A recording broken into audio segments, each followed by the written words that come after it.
Hey everybody, we got a beautiful, what feels like fall day here out in Michigan. So we're making the most of it, working with the dogs since it's a little cooler. And today's video is going to be a little bit of a transition video from where we go from training to actually applying it to the real world. Yes, it is still technically training, but it's a transition point or a break point between training and actually being out in a field and working with our dogs. So today, as you can see, we got the play sport out here. We're going to throw the actual dog blind on it. Margot here, she has 2 seasons of using the dog blind under her belt. And Dax here, he has never seen the blind. So he only knows of this as a kind of play sport, whether it's on the ground or elevated. And what we're going to show you guys is what it looks like as we get the dogs back in gear from a training mindset to a hunting mindset. We're going to show you a couple reps of Margot getting back into the blind, getting back into the swing of things. And then what we're going to do is we're going to show you what Dax looks like for the first time going into the blind. The reason this is important to do with your dogs is, as you can see here, Margot is a much smaller dog than Dax. So there's space in the blind for her to turn around and get herself situated. Where with Dax, who's about 3 to 4 inches taller than Margot, and he'll probably end up being about 30 pounds heavier, he's going to have a harder time, maybe not the first year because he's still fairly light. He's about 50, sit down. He's only about 57 pounds right now at a year old. So he might not have issues this year, but next year when he's closer to 80, 90 pounds, he's going to have some problems in the blind. So we want to get him used to it. We want to acclimate him to what it's like being in a confined space, and also not just getting into the blind, but also marking from the blind. The marking from the blind is the easiest part in my opinion, because all you're doing is throwing a mark for him and getting him used to going, picking it up, understanding that, hey, I can't, pick my head up all the way, and keeping his head down, even potentially laying down as a really good position for a bigger dog. So that's what we're going to show you guys here today. I'm going to get them both off place here and get the canopy on here. Check back in with you in a second.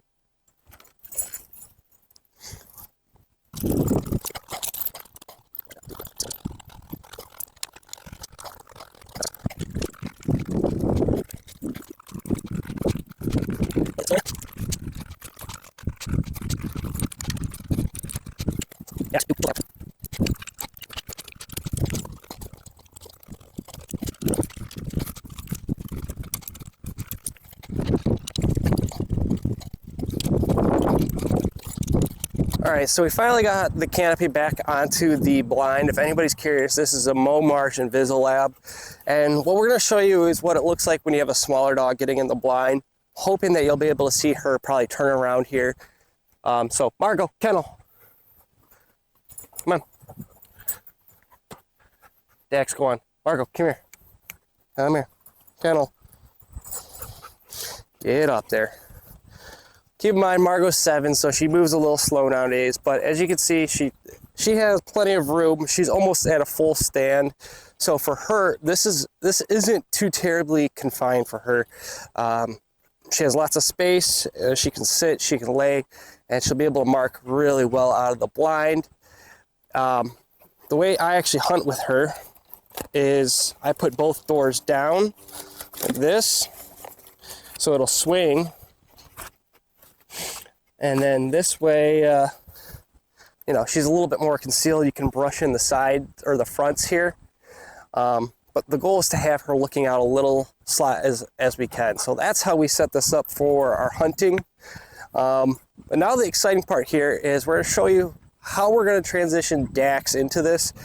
The whole purpose of showing you Margot was I just wanted you guys to see kind of what a more seasoned dog looks like.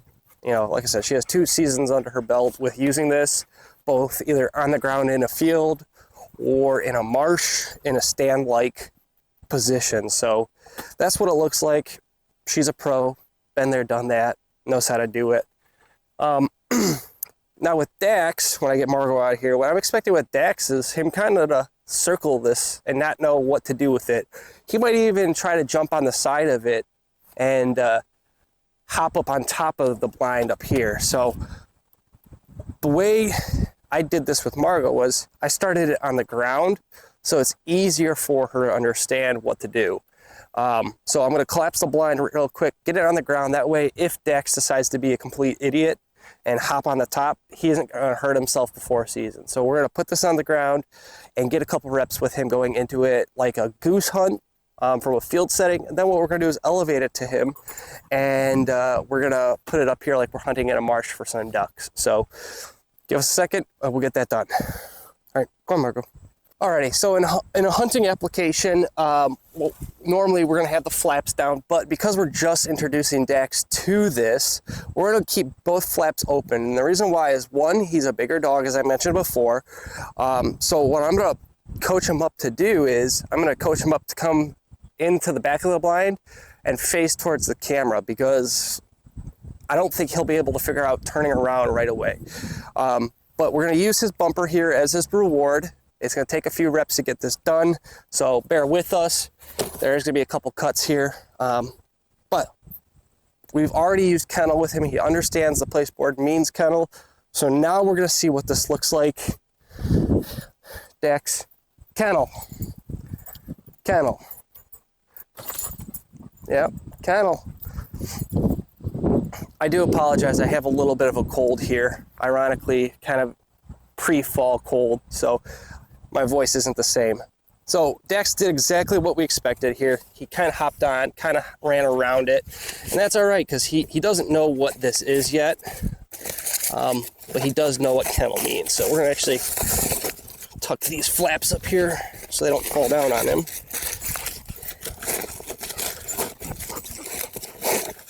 All right, so we're gonna try this again. We're gonna show him.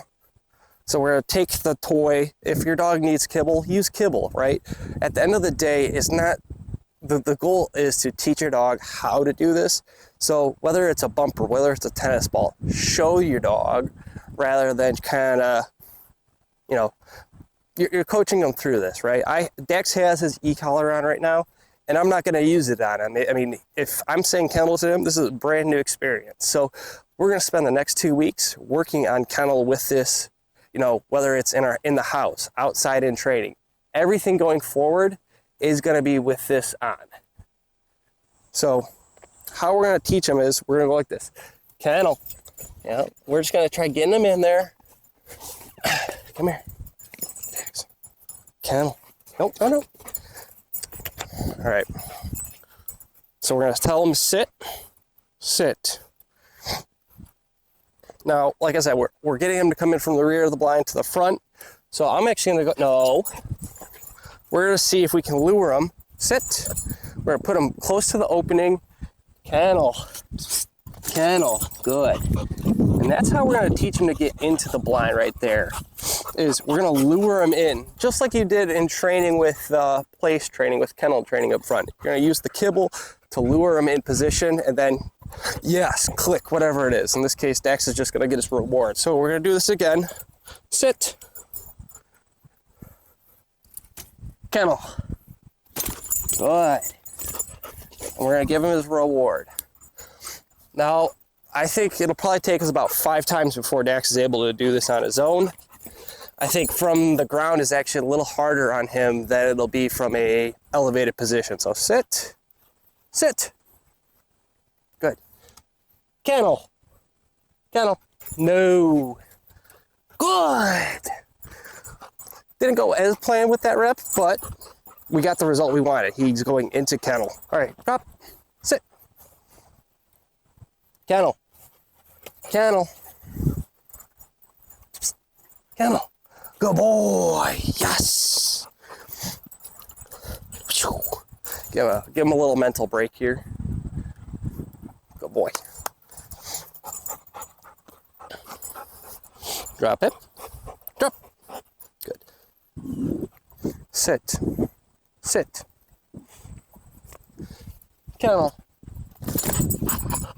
Now what we're going to start asking of him here, the first couple reps I just let him kind of run through. As you can see, I held the bumper in position rather than taking him all the way through, because now we're going to ask him to start actually doing like a place or like a kennel where he actually sits in the blind, and that'll come with marking. So we're going to see if we can get him back in here and have him sit there for maybe 10-15 seconds before tossing a bumper for him. So Dax, kennel. No, no. Kennel. Good. Good. Now he's a very fast dog, so everything he does is quick. So he makes mistakes quick. Kennel. So I got to remember as his handler, his owner, whatever it might be, to slow things down. So come here. No. Come here. Sit. Sit. All right. Kennel. Good. No. Stop it. Yep. Drop. Sit. Sit. Kennel. Good. And we're just having a mental clock here of like 10 seconds. Good. Just let him chill in there, hang out, hold his bumper. Good. Good boy. Now I'm going to take a mental check here. Yeah, he's fully in the blind, so his butt, he's just big enough to where he takes up the whole blind, but just small enough to where he doesn't have anything hanging out. Sit. So, sit. Kennel.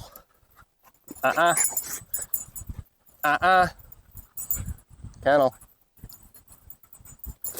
Now we're not coaching him as much. We're giving him a and letting him figure it out. So the first couple times we showed him what we wanted, now we're expecting him to figure it out on his own, right? So it's like teach, train, test. That's something that at our HRC club that I go to, everybody talks about is teach, train, test. So he already knows what kennel is. We showed him what we wanted. Now we're training him and making him figure it out on his own. So, kennel.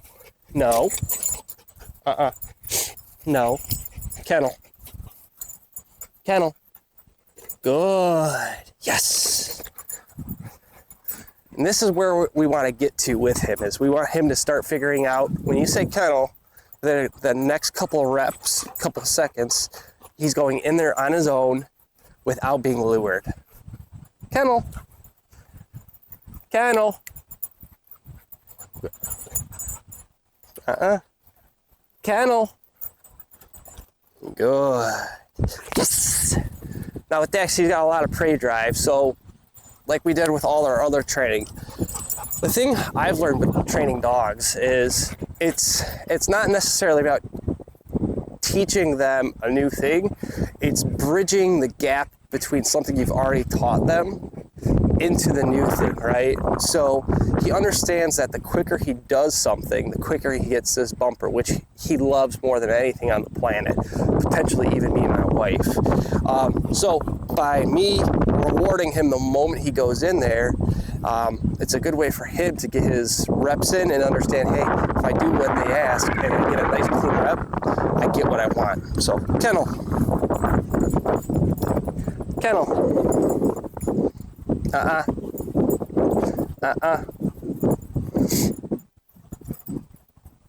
Kennel.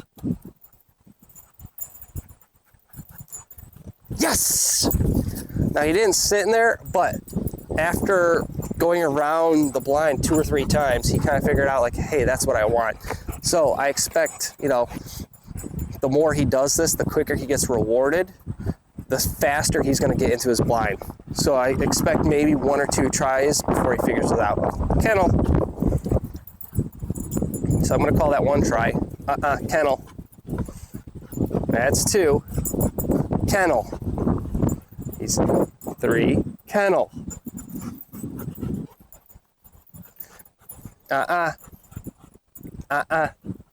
No. Here. Kennel. Yes!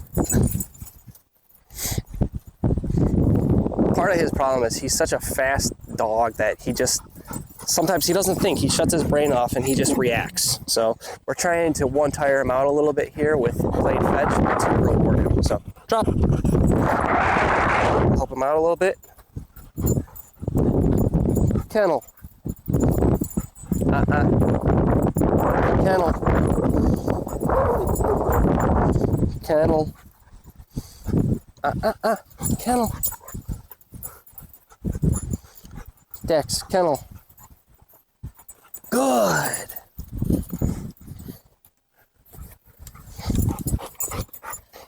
Dog training sometimes is a very time-consuming and patience developing thing, right? Drop. Good. Kennel. Kennel. Good. Yes.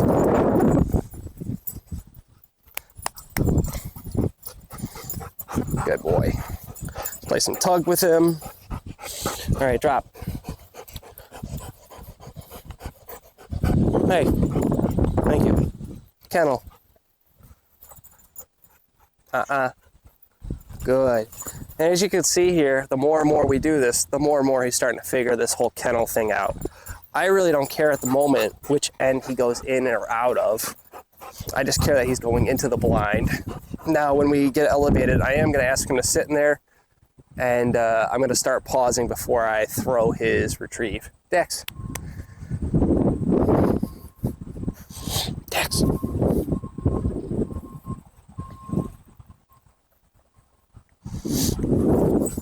right, here. Come here. Drop it.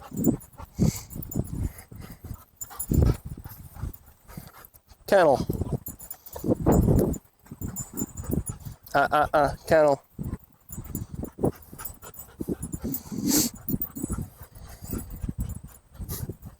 There's gonna be like a little racetrack around this thing before he figures out to go in. Kennel. Good.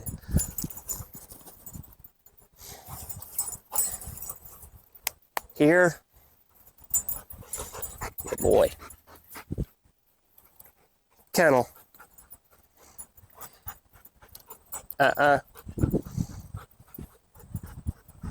Kennel. Good. All right, so now I've got a couple reps on the ground. He understands not to hop on it from the side. I feel pretty comfortable. He's not gonna get hurt. Is your dog gonna be proficient at this the first time you start doing this? No. That's why we're doing this weeks in advance here. For us, we're 2 weeks away from Goose Opener. So that's why we're starting now here. That'll give us roughly 12 days before he ever has to experience this. So I think with elevated one, a couple things. One, you want to make sure it's pretty steady. And two, you want to make sure that when he hops into it the first couple times, you're holding on to it, because these will tip over if they get any sideways pressure. So let's see if Dex understands elevated platform a little bit better. In my experience with him, he understands the elevated place or kennel much better than he does on the ground. So I think he'll pick up on this a little quicker. Kennel.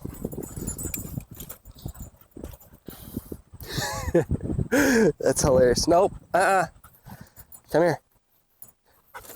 That's a good try, bud. Kennel. Good. Yes. Good. And he is able to turn around in it, it turns out. As you saw, he went in one and then he came right back out. So drop it. Kennel.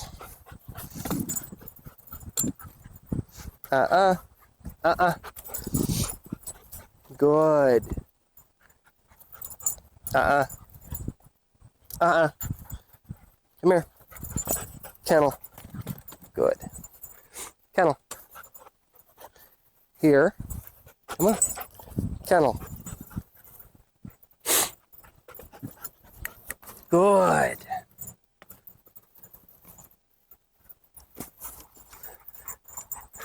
This can be mentally testing and trying sometimes, because you're like, dude, you've been doing kennel for, how old are you now? You're a year old? So you've been doing this for what, 7 months? Drop it. Like, you would think that putting this on wouldn't make a difference, but it does make a huge difference. So Dex, kennel. Good. Over the course of 2 weeks, we'll get to the point here with him that he settles in nicely and he's ready for hunting season. So I'm gonna try ending the video here with a mark on him, see if I can get him to hang out for like 2 seconds in the blind. I think it's a pretty low probability that it'll happen, but there's a chance. So we're gonna give it a go. But like we did with the initial place and kennel training, we're just going to grow duration here. The biggest difference between the kennel and place training we did in the house versus this is I have something extremely exciting to him versus the kibble. You know, the moment he hops in there, he's expecting me to toss it, and then we can repeat this infinite times, right? With food, we have a limited resource in training, so eventually we run out and we have to end the training. With this, as long as this is out, he's going to want to do reps. So let's see if we can get him to kennel and get a mark, and then we'll be done. Kennel.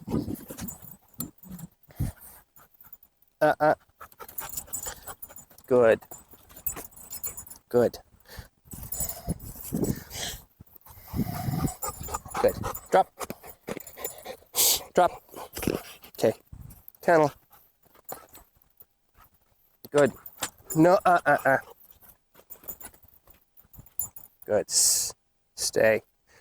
Good. Dax. And that is the rep we're gonna end on. I didn't think he was gonna pull it off. I'm super stoked that we actually were able to end it that way. Thank you guys. I hope this helps some of you out there that are working with a puppy and you're going into your first hunting season. Like I said, with Dax, it's his first hunting season. I'm not expecting him to do anything fancy with as far as casting goes. I'm not expecting him to be super steady or super quiet at first. We've been doing weekly training with him at HRC, and that basically has been a work in progress to steady him up, get him quiet. But obviously a real hunt, far more exciting than actually training. So we're gonna stake him down and get him out there in the real world and get us out of our training wheels and into our big boy pants. Thanks, guys.